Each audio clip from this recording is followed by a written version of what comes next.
We begin this morning connecting with our keynote speaker, Esther Dyson, not in a conventional keynote address, but in a virtual fireside chat. First, let me introduce Esther for those of you who do not know her. Her experience and background are impressive and amazingly varied. She began as a journalist and then became a Wall Street analyst and an author of the best-selling book, Release 2.0, A Design for Living in the Digital Age. She is also an angel investor in nearly 36 health-related firms, including 23andMe, where she is a former board member. She earned a degree in economics from Harvard, and perhaps even more impressive, in 2009, she completed training at the Yuri Gagarin Cosmonaut Training Center in Russia for her role as a backup cosmonaut. But health remains her passion, and now she is the executive founder of Wellville, a 10-year nonprofit project.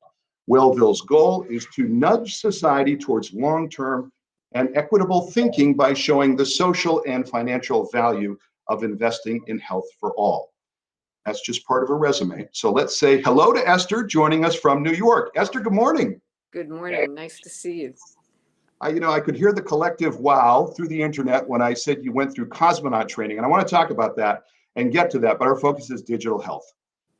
COVID-19 has been called, I think, by some the tipping point in the embrace and use of digital technologies in medicine. What are you seeing, and do you think that's true? I think it's totally true. It's not even so much the tipping point as the amazing accelerant. People who thought they would get around to it have gotten around to it, and we're discovering how much time and money it saves, how convenient it is. We're also discovering what it doesn't do, which is, there's still that face-to-face, that physical. We are made of chemicals, not just electronics. But I think it's going to give us the chance to make much better decisions and understand the trade-offs between this expensive and complicated system where you go somewhere and you sit in a room with other people who may be sick, and then you go in and you see a doctor face to face, and sometimes that's really necessary, but a lot of the time it isn't.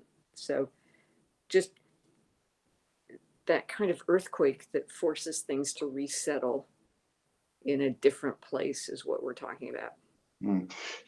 All of us, I think, can sit on a macro level and look at healthcare and digital health and biotechnology and see it from that level. But then it gets personal when you have to become involved yourself.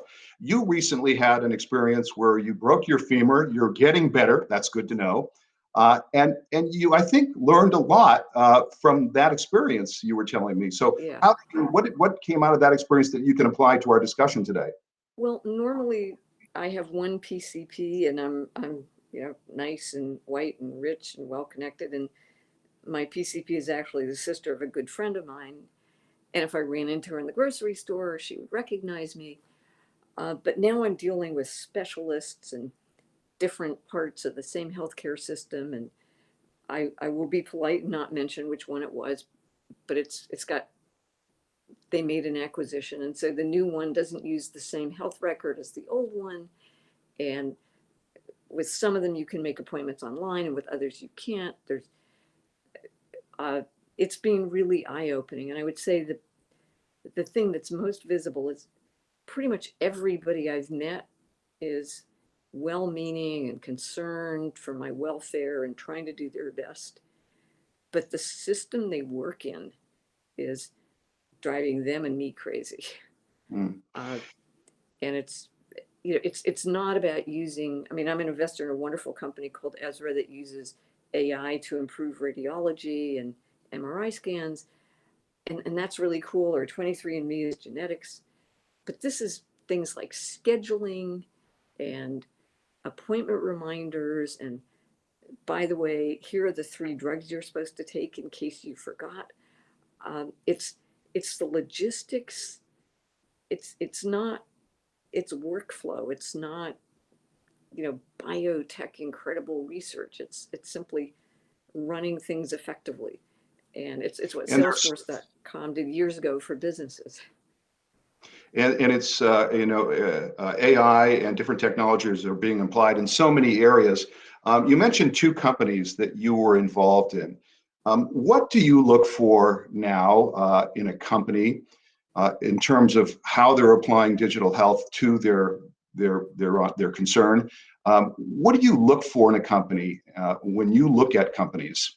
And what should our audience be thinking about? Okay, I mean, the first thing I look for is somebody who does not say, I've always wanted to be CEO, or even worse, I'm going to be worth 400 million. You know, you may have a company that's worth 400 million this month, but that doesn't mean you're worth 400 million. I'm looking for somebody who says, you know, there's this problem and I've got a team and we're going to solve it. That's, I want them to be excited about that. And that's what excites me about them. They're, and if the person who's talking to me is the right person to be CEO, great. But if not, that person should say, I want to be chief scientist and have a CEO to run the thing so that I can have fun with the science. The team is really, really important. I don't invest in ideas. I invest in teams that can solve real problems that are going to make a difference. And, you know, that comes in a lot of varieties. It is, sometimes it's AI and radiology or interesting diagnostics, or a lot around prediction or maybe behavior modification using, with the user's consent, feedback to a user's behavior. Sometimes it's, I've got another company called Abridge. They use AI simply to record your interaction with the doctor so that afterwards, and I'm discovering this, you know, you talk to the doctor for 10 minutes and it's about, you know, your leg or maybe your heart or Lord knows what. And it's very stressful. And you walk out and you completely can't remember what the doctor told you to do. Or, you know, how many weeks is it before you want me to come back? And simply being able to record what amounts to doctor's notes for the patient. These kinds of things, they sound really boring, but they're the essence of what makes healthcare effective. Mm. You know, So, getting back to the impact of COVID on this convergence of digital health technologies, one health company venture capitalist, I just read a story and I thought of you. She said she's worried about all of these companies, quote, that have suddenly pivoted to COVID overnight and away from their bedrock business. Is that something you are seeing, and is that a concern?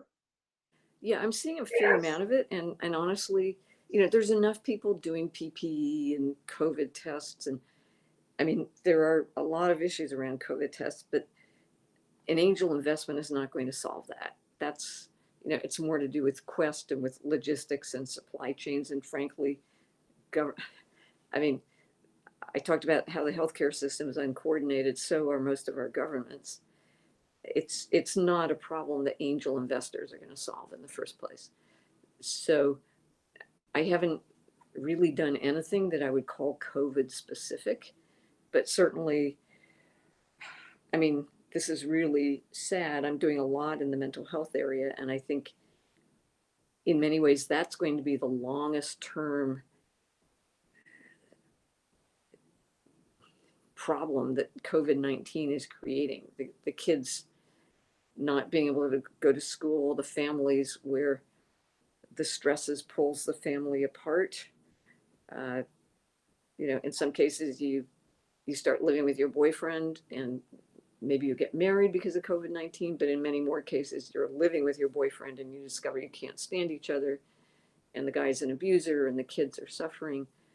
So I think mental health is going to be a huge follow on to all this, which also argues for more training of people who can deliver mental health care in one form or another, whether it's counseling or child care or you know, more high end, possibly AI supported mental health counseling, detecting suicidal thoughts, stuff like that.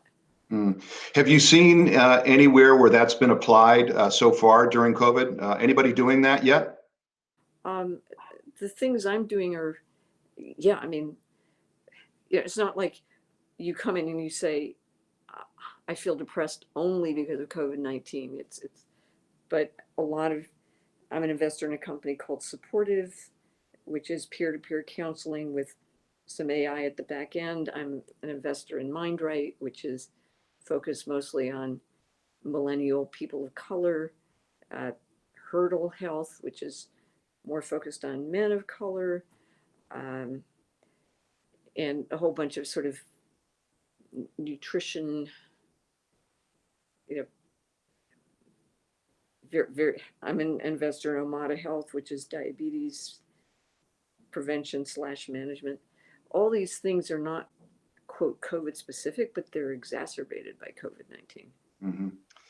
What role do you see digital technologies playing, AI or wearables, perhaps, playing in vaccine development? Because we have companies here in New England or members of Mass Bio that are working on vaccine development. What are your thoughts in that area?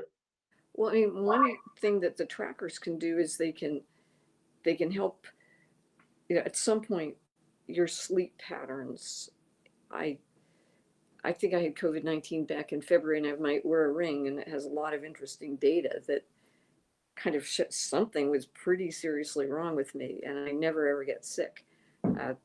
Still don't know, but sleep patterns, just slight variations in your temperature, the kinds of things an AI will notice that you might not or you might dismiss are both interesting in tracking what happens to people after the vaccination and then whether or not they do get sick.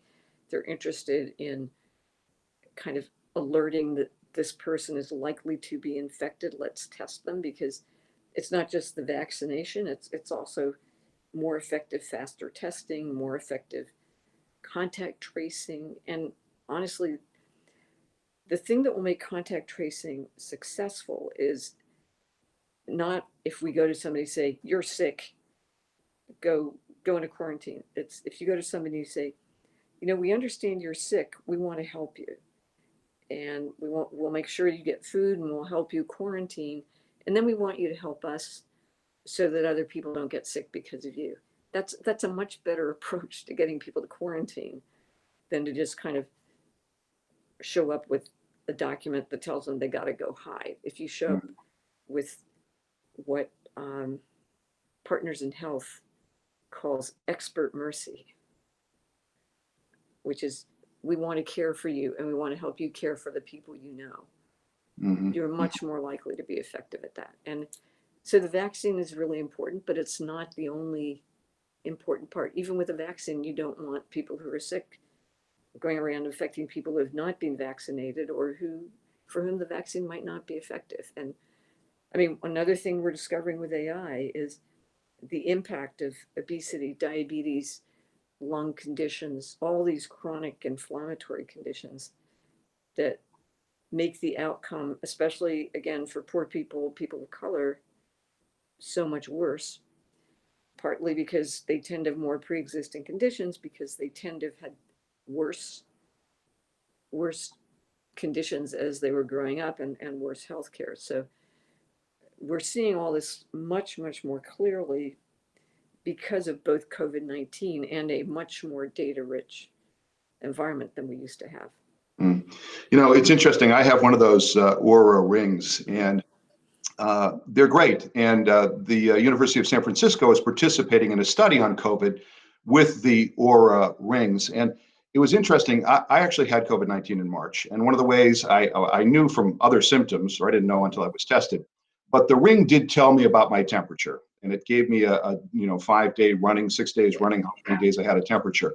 But the thing was, and we talked about this before we began speaking today, is the whole privacy aspect of it.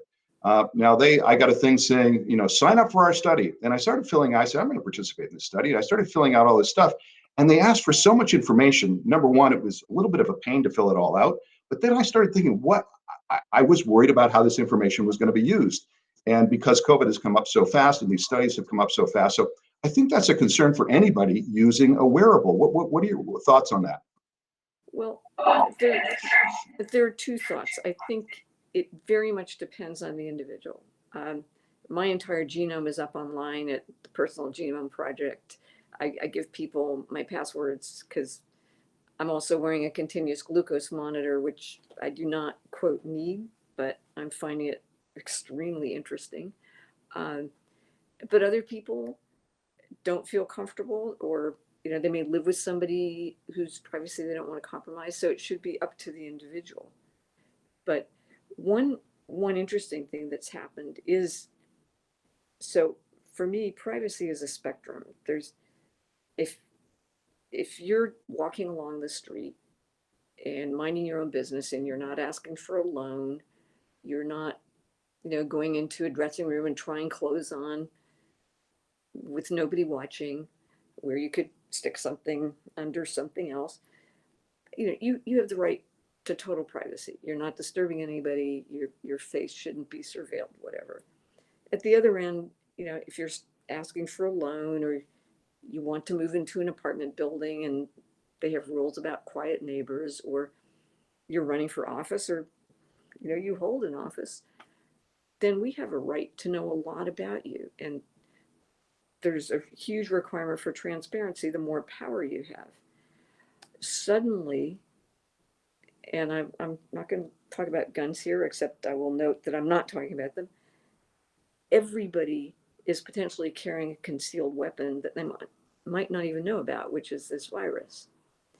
And that dramatically changes this privacy spectrum, because everybody is potentially dangerous. And it doesn't mean we should abandon all privacy, but it does mean that we need to think how we can deal with ensuring that people are not dangerous, and at the same time enabling them to remain private about the rest of their lives. And that's complicated. A lot of people are working on it. I am too. It's something called the Commons Project, and it's possible, but there's inherently coercion involved. If you want a job and you need to prove that you're not sick, you need this job. And so again, just as with expert mercy, we need to not tell people you're sick, you're stuck. We need to tell them you're sick, we're going to help you. And that's what we really haven't figured out as a society. And how do we, I think, related to this, how do we figure out if and when a vaccine is developed, how do we figure out, whether people are going to take it? We've seen this huge distrust, this visceral distrust that the vaccine's being developed too fast. People don't trust vaccines to begin with. I've seen numbers as low as only 49% of Americans would take a vaccine if it was available now. So how do you diffuse that distrust right now? Because I think that's forget about the technology. That's the bottom line. We talk about vaccine development.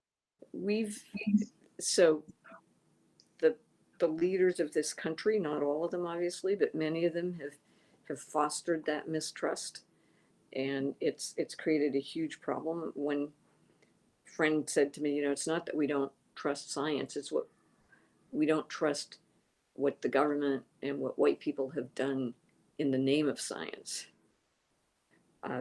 So regaining that trust is going to be really hard. It requires transparency. Honestly, it requires good science, and it requires a lot of volunteers who are willing to sacrifice, potentially their lives to test this vaccine and to understand if it works on people of different genetic strains, whether it's races or other, specific genetics, like whatever it was that caused the person in the AstraZeneca trial to get, I think it was myelitis.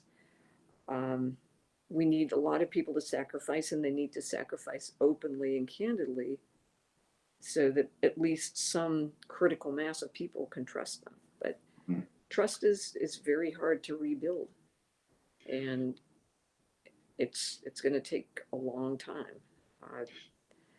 But do you think what we don't want to do is rush out a vaccine and have it not work. Of course not.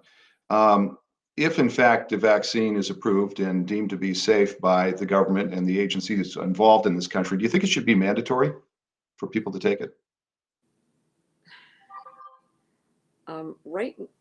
So I do not think this is an absolute. I'd much rather see people being paid to take it.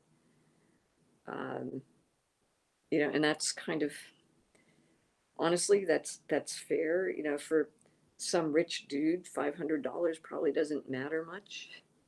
For somebody poor, it really does matter, and it influences their decision. And so in a sense, it's a progressive approach to this issue. Rich people have other options. They can, you know, go off on some island and use Zoom. Poor people can't afford to do that. So I feel much more comfortable paying people to take it than making it mandatory, because that just, it creates a black market and fake certificates that you did take it. Let's Interesting. just pay the money and help, because again, a vaccine is a public herd good, so to speak. It's like, if I take the vaccine, it benefits the people around me. If two people take the vaccine, the benefit doubles. But it's not an absolute thing, and therefore, if you can persuade the people who are persuadable, don't worry about the few holdouts, but do something that will get that critical mass that actually makes that difference. The herd immunity, or herd mentality, as the president used to describe it the other day. So let's talk a little bit about, I want to talk about Wellville and your project Wellville. What is it, and what's the aim? I mentioned at the beginning when I introduced you. Yeah.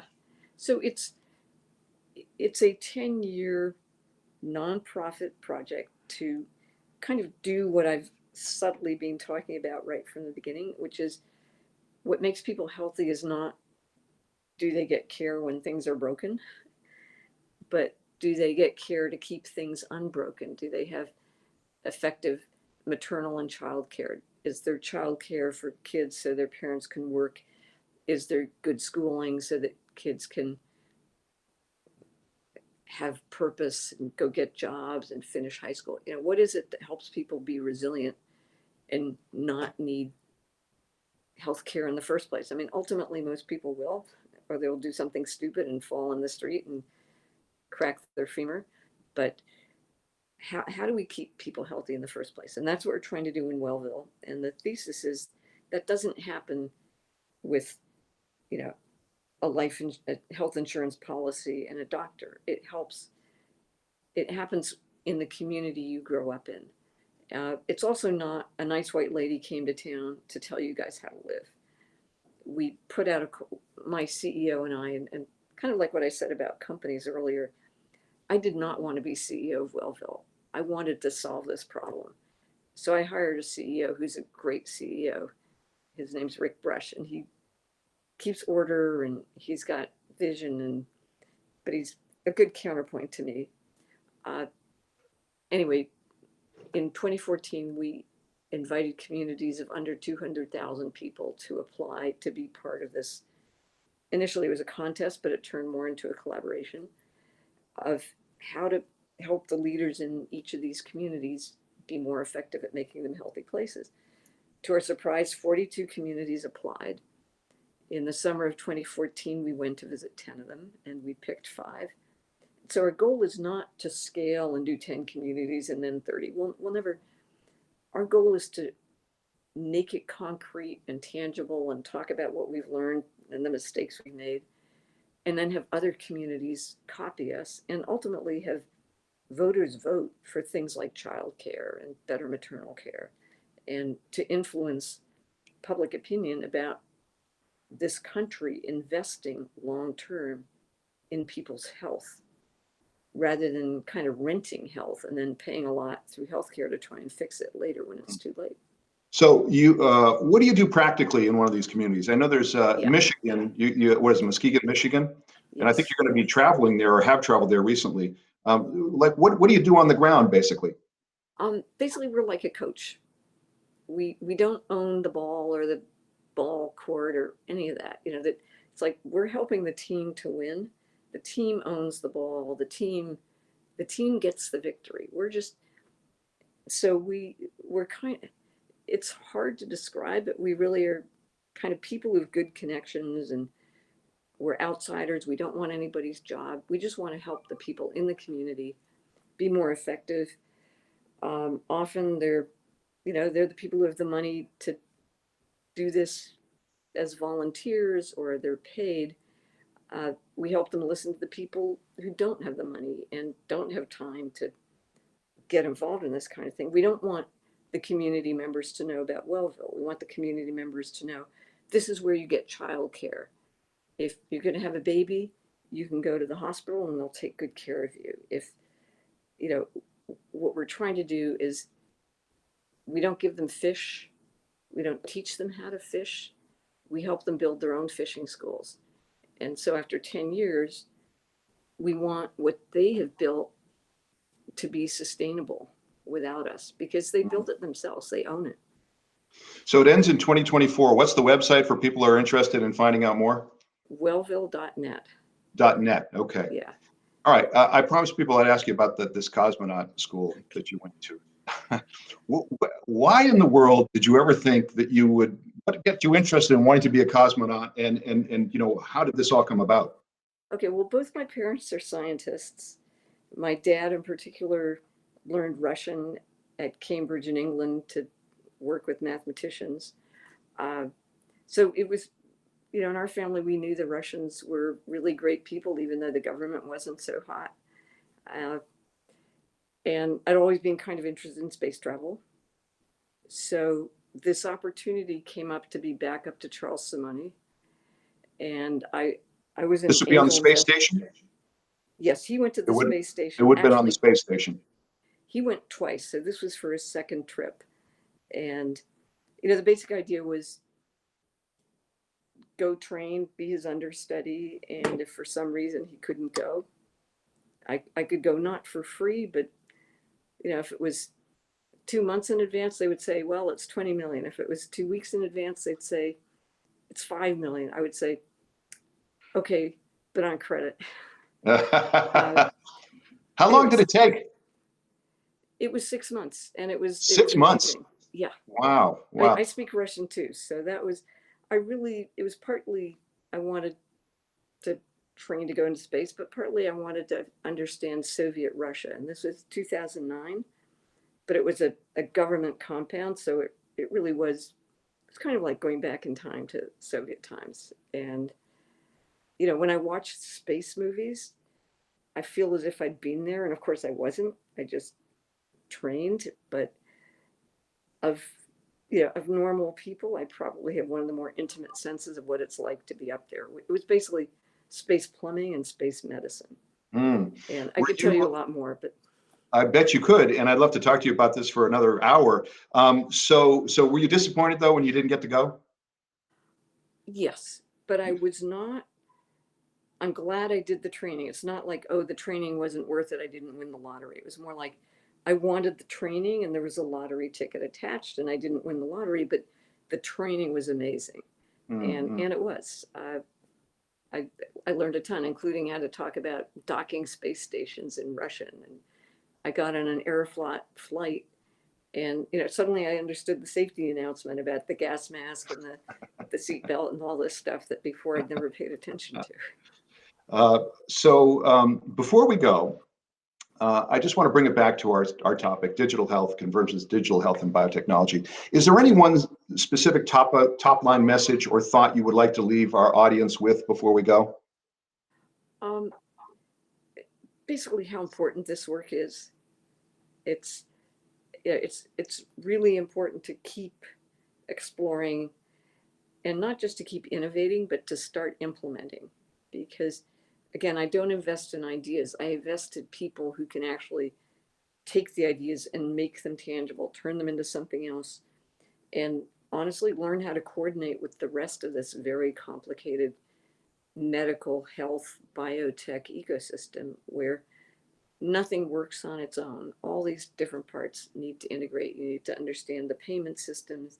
You need to understand people's motivations. You need to understand, you know, like the technical APIs for one thing to talk to another thing. All these fascinating, intriguing, but ultimately really important problems. And there's so many different moving parts. Find a part, make it move, and connect it to all the other parts. Mm. Esther Dyson, thank you so much for joining us. It was a genuine pleasure to talk to you and to meet you. Thank you. Likewise.